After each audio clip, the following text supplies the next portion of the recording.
الراجل ده ركب معانا من موقف اسكندرية الكيلو 21، وكان بيتكل في التليفون مع حد علشان ما يدفعش الأجرة كاملة، والشخص ده من الموقف وهو ليها يدفع باقي الأجرة، وكان مخلي السواق حاجز كرسي لست أصلا مش لراجل، والسدي كان معها بنت وهو واتهاله، وكان معاه البنت دي طول الطريق كانت مدروخة وما فيش أي تفاعل أو حركه منها، وحتى طول 3 ساعات السفر معيطتش ولا مرة، فأكيد كان مديها حاجة.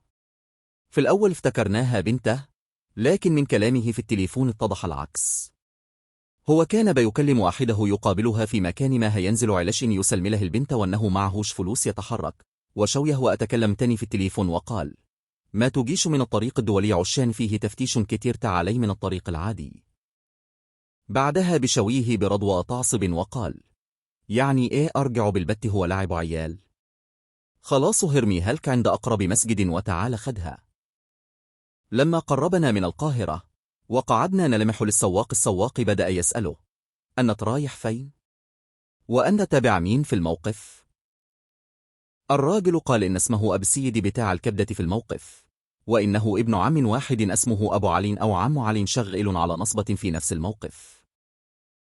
ولما الراجل حس إننا شكينا فيه قال: خلاص نزلني هنا. ونزل بسرعة عند سلم المؤسسة، مع إنه كان أصلا هيكمل لحد السلام.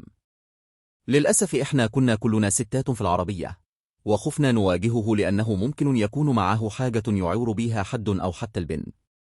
بس الحمد لله معانا رقم السواق ورقم العربية. والسواق كان راجل محترم، وقال إنه يعرف الوسيط اللي كان بيتفق معه على الأجرة وكم عارف بيته، وقال إنه لما يرجع اسكندرية هيسأل ويشوف الموضوع ده، لأنه كمان كان شاكك في شكله وتصرفاته.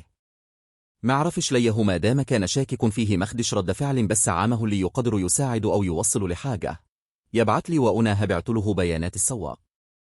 ولي مش هيقدر يقريت يساعدنا بنشر البوست أو رفعه عشان نرجع البنت لأهلها في أسرع وقت.